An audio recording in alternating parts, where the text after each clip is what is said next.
Welcome to Parshat Toldot. The book of Genesis is full of stories about Abraham and epic tales about Jacob. We know a lot about them. But it seems that we know much less about Isaac. In fact, the two stories that we normally associate with Isaac aren't really focused on Isaac. The binding of Isaac is primarily about Abraham, and the story of the switched blessings, the story that's most often talked about this week, is really focused on Jacob and Esau. So, who was Isaac? And what are we supposed to know about him? There's only one story in the Torah that features Isaac as the main character. It actually takes up a nice amount of airtime in our Parsha, but because of the excitement of the blessing story, it's pretty easy to just gloss over. Before we get there, let's take a look at our 20-second Parsha recap. After years of being unable to conceive, Rebekah gives birth to twins. Esau sells his birthright to Jacob for some stew. There's a famine and Isaac goes to Gerar. He settles there and tries to dig a bunch of wells. Esau marries. Isaac wants to bless Esau, and then Jacob pretends to be Esau and tricks his father. Jacob runs away because Esau vows to kill him, but before he does, Isaac makes him promise he won't marry a woman from Canaan. Did you spot the Isaac story? The one story that focuses on Isaac is the story of the wells. And understanding it may give us the key to unlocking the mystery of who Isaac is. Here's what happened. After getting food during the famine, Isaac settles in Gerar, and something amazing happens. Vayizra Yitzchak ba'aretz hahi. Isaac planted in that land. Vayimtza b'shana hahi me'ah she'arim. And the land produced 100-fold. Vayivarcheu Hashem. And God had blessed him. And he continued to thrive. Vayigdal ha'ish, vayelech haloch v'gadel ad ki gadal me'od. He became great, and he grew more and more until he became even greater. Vayihilo miknei tzon u'miknei vakar. And he had many flocks of sheep and herds of cattle, va'avudah rabbah, and a great household. But that didn't sit well with the locals. Vayikanu oto plishtim. The Philistines, they envied him. And because of that, Avimelech, king of Gerar, asks Isaac to leave. So he moves to the valley. And then we get our strange story of the wells. Apparently, Abraham had dug a few wells during his time, and the text tells us that since Abraham died, the locals had plugged them up. So, Isaac tries to redig those wells. He digs the first, but the local shepherds fought with him about it. They said that it was theirs. So, Vayikra Shem HaBe'er Esek, Ki Hit Asku Imo. Isaac named the well Esek, contention, because they contended with him. Isaac digs another well, but the locals try to claim that one too. Vayikra Shema Sitna, so Isaac calls it Sitna, which seems to mean hatred. Finally, he moved away from there and dug a third well. Velo ravu alah, and it was uncontested. No one fought him for it. Vayikra shemav Rechovot, so he named the well Rechovot, which means expansion. Vayomer ki ata hirchiv Hashem lanu ufarinu va'aretz, because God has expanded the land for us so that we can be fruitful there. And that's the story. There are a lot of questions we can ask, but let's just focus on two. The first question is about the story itself. What happened between the second and third wells? The locals argued over the first well, argued over the second, but then they just stopped by the third. Why? Did they just get lazy and give up? I mean, what changed? And the second question is a more general one. Why is this the story God chooses to tell us about Isaac? Who cares about these wells? Let's explore together the character of Isaac and the strange story of the wells. This week on the Parsha Experiment.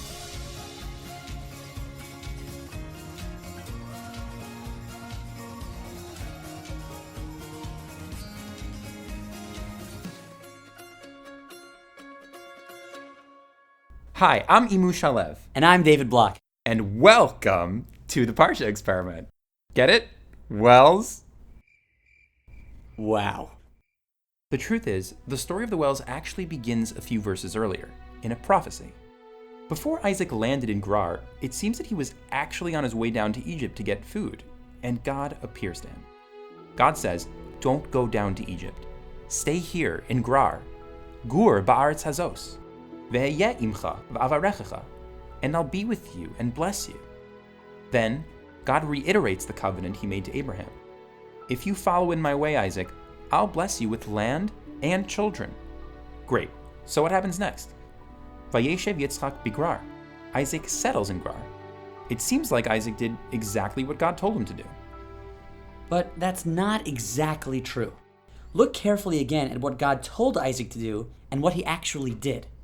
God said, Gur ba'aretz hazot, sojourn temporarily in the land, like a stopover. But Isaac did more than that. Vayeshev Yitzchak, he settled. That implies permanence. He planted roots. So here's our theory. A few weeks ago, when we discussed God's selection of Abraham, we spoke about the challenges that come along with the promises of wealth and chosenness. If God is going to make your name great so that you can bring blessing to the world, how do you balance being a prince of God with the pride and arrogance at having been handed that destiny? In Lech Lecha, God told Abraham that he will get the land, but not quite yet.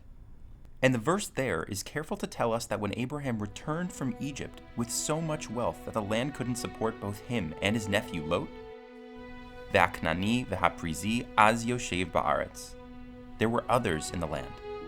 Why do we have to know that? Abraham was wealthy. He had these great gifts from God that were ultimately meant to be used in his role to positively impact others. But when you have so much, when you're put on a pedestal, it can easily have the opposite effect.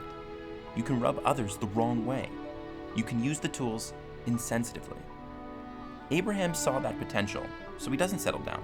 He doesn't show off his wealth. He sojourns. He pitches tents. And now Isaac, the one who would continue Abraham's mission, is faced with a similar situation. When God appeared to Isaac in Gerar, God promised that he'll give him the land. The gift of land and wealth, they're meant to be tools to help Isaac in his mission, to be a positive influence on others. But something went wrong. Isaac settled down and he became really wealthy. But his wealth and his great name weren't making a positive influence. They were having the opposite effect. Ve'ekanu bo plishtim, it made the people around him really jealous. So much so that Avimelech, king of Gerar, had to ask him to leave. Now the wells make so much more sense. In Jewish law, one of the ways in which one shows ownership of land is by changing something in the land itself. Only an owner has freedom to do what he wants with his land. It's almost like the wells were a symbolic claim of ownership of land. So Isaac digs wells to say, it's my land. But he wasn't successful in claiming the land. The locals challenged him and said, no, that's not yours. Lanu hamayim. It's our water. It's always been ours. Then something changed. Something so subtle that you could easily miss it. Isaac doesn't just dig a third well. He does something first. Vayatek misham, vayachpor be'er acheret. He removed himself from there, and then he dug another well. Who cares that he removed himself from there?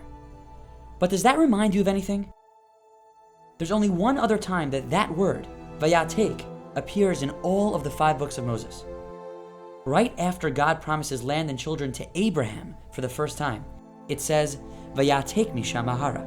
Abraham removed himself from there to a mountain. You might say, who cares? That's a coincidence.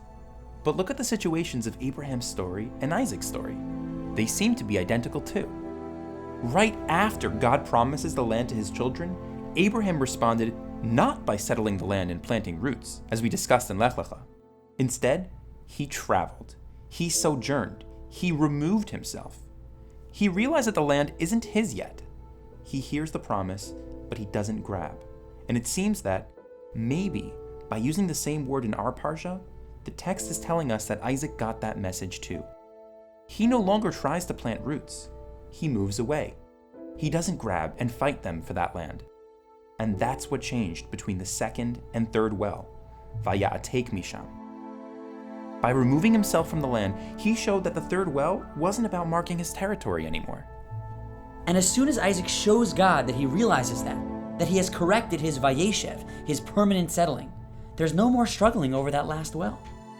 And look at what he says. Vayekra shema rechovot. He calls the third well rechovot, expansion. Vayomer ki ata hirchiv Hashem lanu ufarinu ba'aretz. Because now God has expanded the land so that I can be fruitful there. It happened right then, when he showed God that he can have the gifts and not lose sight of their giver and of their purpose. Then God is ready to fulfill his promises to him. And as you continue reading, the seemingly boring details that follow all seem to be there in order to highlight this shift in Isaac's perspective. What's the next thing Isaac does? Vayal misham be'er shava. He goes from there to Be'er Sheva. Who cares? Why is the verse telling us this travelogue? But that's exactly the point. Even after Isaac gets to Rehovot, to the place of expansion, he voluntarily moves again because Isaac learned his lesson and shifted his perspective. He no longer claims land and settles down. He sojourns. And then God appears to him in another prophecy. See if you can spot the difference between this prophecy and the first prophecy to Isaac that we read earlier. Al tira ki itcha anochi. Do not fear, for I am with you. Uverachticha ve'arbeti et zaracha ba'avur Avram avdi. I'll bless you and make your children great for my servant Abraham. Did you spot the difference? God mentions the promise of children, but land is entirely missing. It's almost like God speaking here in negative space, in what God doesn't say. Isaac was able to recognize that the land is a tool to accomplish his mission. And when that happened, in a sense, it's like God gave him the land already. Isaac already showed God that he can use the tools of land and wealth sensitively. So God doesn't need to mention it. And by leaving it out, perhaps God is symbolically saying, Isaac, you already earned it. You already got the point. And if the Vayatek connection to Abraham wasn't compelling enough, look at what Isaac does right after this prophecy. Vayiven sham mizbeach. He builds an altar. Who else builds an altar after God promises him things? Abraham. After Abraham moved, as we saw, Vayiven sham mizbeach. He built an altar. And now, back to Isaac. Vayikra b'shem Hashem. And he calls out in the name of God. We've seen that before too. Abraham builds his altar, and then Vayikra b'shem Hashem. He calls out in the name of God. We explained in Lech Lecha that calling out in God's name right after God promises that he'll make you great is the ultimate way of showing that you won't become conceited and focus only on yourself. It's not just about me. It all comes from God. And it continues. After Isaac builds the altar and calls out in the name of God, Vayetsham ohalo, he pitches his tent. A tent is the best expression of temporary dwelling. He doesn't build a permanent house. He pitches a tent. And look at what Abraham did right before he built his altar. Vayet ohalo, he pitched his tent. These parallels aren't coincidental. The text is begging us to recognize what's going on here. Isaac began by settling permanently, by taking the land, Vayeshev instead of Gur. But after he was kicked out of Gerar, after he couldn't hold on to a second well in a row, he realized something. He realized what Abraham, his father, realized too. Now, this is just our take on the parallels, but it seems like the text is telling us that it's inappropriate to flaunt our status as chosen people. Wealth is a powerful tool, but it should be used conservatively to fulfill a godly mission. After Abraham passed away at the end of last week's Parsha, the focus automatically shifts to the next generation.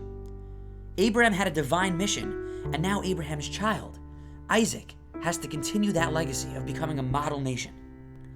God will bestow wealth, greatness, land, and children to this new nation. And as we said, the promise of greatness and the prospect of chosenness are very hard to handle. God needed people who would be able to use these gifts properly as tools in the mission of spreading God's name and teaching righteousness and justice to the world. After struggling a bit in Gerar, Isaac showed God that he's up to the task. Like his father, he'll use his gifts with sensitivity. That's how you impact others. And this story, one of overcoming the difficult challenge of being able to step out of one's own success and remember the larger picture, that's the story that the Torah chooses to tell us about Isaac.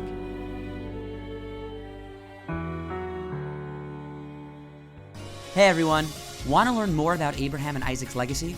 Check out our video, linked below, that explores the topic further and sheds light on what it really means to pass down a meaningful legacy and vision to our children. And as always, don't forget to share this video with your friends and family.